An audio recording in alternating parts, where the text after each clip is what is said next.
perhaps listen to Professor Smart's point. You say, well, if people are ordinary members, they don't just leave because they are not seeking any leadership position.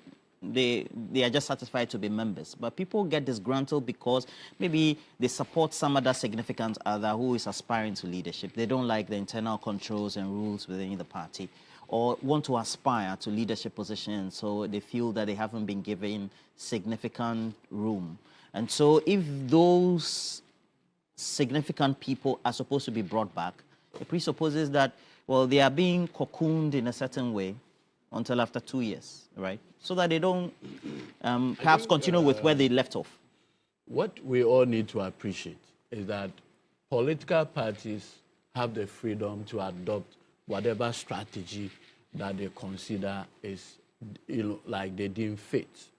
Now, when you lead a political party, in the specific case of Dr. Mahmoud Bawumia, my learned friend Justin Kodua, my friend Leonard Nanabi and co. And you go into an election where the result or the outcome of the election shows that in 4 regions of this republic, NPP does not have even 1 member of parliament. And that is almost 53 seats, no MP. Now you have a situation where 5 regions of this republic, NPP has only 5 MPs out of 45. If you look at those kind of numbers, you need to do very deep introspection. And so it may well be that after the Okwe report, maybe one of the recommendations in the Okwe report is to give this amnesty with caveats.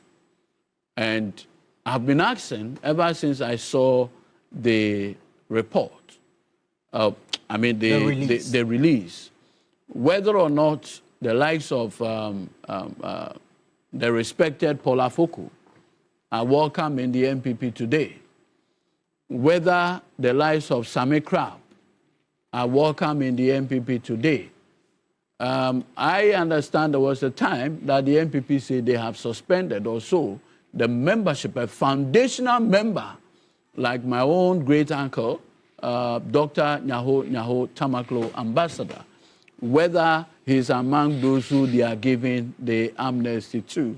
I mean, it's quite curious.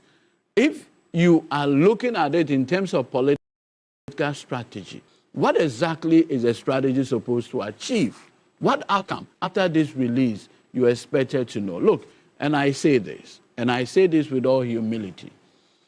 Look, when you go into an election and you come out with this outcome, you'd want to try as many things. For instance, the bottom-up approach. You see, when you go into an election and you lose with this kind of numbers, if you are not careful, you have a meltdown. What do you mean? Yes. If you are not careful, you have a meltdown. And in that situation, too many things will be running through your mind. Because it's so curious, after 32 years, you are a scientist, an academic, you do research. For the last 32 years, when have you seen a political party elect a flag bearer before knowing who the party's branch executive will be? Well, Per, this could be the first time. It hasn't happened yet, but... No, but in social research you have done, don't you start from the known to the unknown? Or you start from the unknown to the known? You are a researcher. Kindly help me. So what normally happens is that even in academic teaching, right, you start from the known to the unknown. Yeah. And sometimes when the concept is very abstract and does not actually communicate, you can use a theory, probably an unknown theory, to explain yourself. But now, it's not an explanation. No, I'm only... It's actionable. Yeah. You see, when the thing is actionable, theorizing becomes problematic. What you can do, and like we do like lawyers, when a party, a client comes to you and present the facts, you build a case theory. But you build a case theory based on structures, known structures, in this case, case law. So the case law is something that has happened already. Principles have been established. And then based on that, you create that foundation. Yeah. Now, if you have a situation where a political party goes into an election and comes with this outcome and says that the best strategy for me, listen carefully, is to elect the flag bearer. That is the top. Now, before I'll look for the foundation. Because we all agree that the building block of all our political parties are the branch executives, then the constituency executives, then the regional executives, national executives. Now you have a situation where you've gotten the head, and now you are now going to look for the workmen. How is it backed by social science? How is it backed by social, engineering? We must agree. I am interested in having a formidable political party. A political party that will put the NDC on its toes. Because you see, we need that for the sake of Ghana. I'll be happy if the NPP collapses. Yes, I will. But is that the best for Ghana? Certainly not. Look at the kind of opposition we gave the NPP from 2017 to 2024. Solid. I see that kind of opposition from 1996, the J.H. Mensah-led opposition. Formidable. Many of the things that they did provided the foundation for building this beautiful country. So we need that.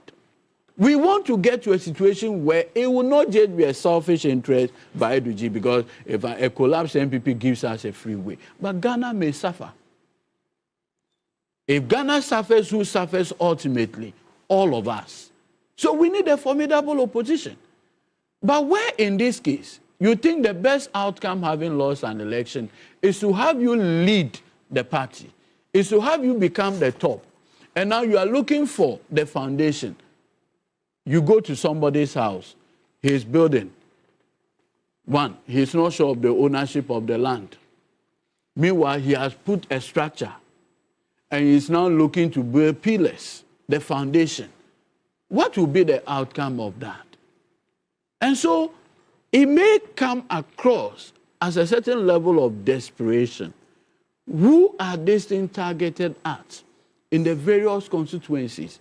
Look, in the last NPP primaries, and I say this with all difference, Mr. Ken Ejapon, I mean, his supporters say connected. If you look at his performance, without the benefit of establishment, the support of establishment, and he came out with 36%. Yeah, was it 36? 36%. Exactly. And with Dr. Mahmoud Bawumia, establishment, everybody whipped in line, did 62. Yeah. Correct. If you have that kind of scenario, you may want to put in words that will assuage the supporters of Ken Ejapon, correct, for the purposes of building a united front. Well, that is why they... With the amnesty, go on social media and see what they are doing to each other.